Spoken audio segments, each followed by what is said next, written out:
Floral Design Institute, we're watching the evolution of flowers, and so often we look to the past. Think about the heritage, the tussie mussie. Tussie being a cluster of flowers, mussie a bit of moss.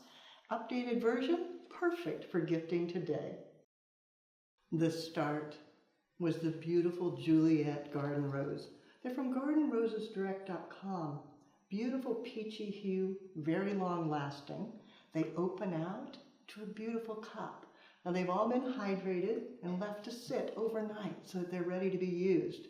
Then filling in with herbs, ranunculus, and sweet peas. As you start, you want to have one beautiful rose. Maybe remove the leaves and then just a few herbs to nestle around it.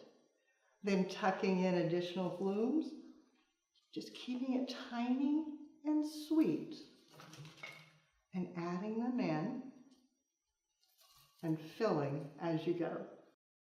As I add the flowers, I think about facing each of the stems so it gives maximum visual value, tucking them down very close together, adding in some of the thyme for beautiful fragrance, taking bits, and then coming back. A ranunculus, letting it be a tiny bit taller, maybe a second. Then adding a bit more mint and turning and double checking that the balance is there, that it radiates from a central binding point, and each bloom shows to its full beauty.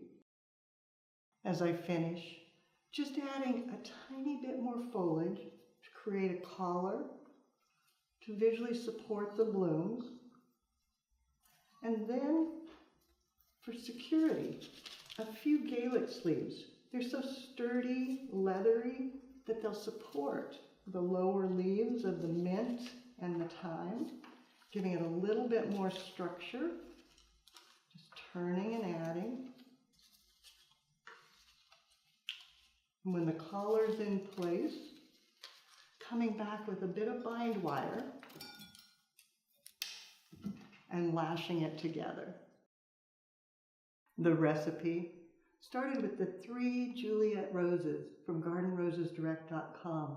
Then I added in 3 ranunculus, 5 sweet peas, then half a bunch of thyme, half a bunch of mint, and 10 Gaelic sleeves to collar.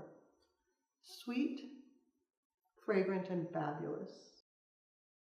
The updated tussie mussie, perfect for gifting or enjoying yourself. Just drop it in a vessel and enjoy. Even the sweetest petite designs can be so fabulous. You'll find more creative inspiration on the website, flowerschool.com. If you have questions, you can reach us through there. But now it's your turn. Find 3 perfect garden roses. Then fill in with a few more items. Be sure to take a picture, post it on social media, and hashtag Floral Design Institute. That way we all can see what you do as you do something you love.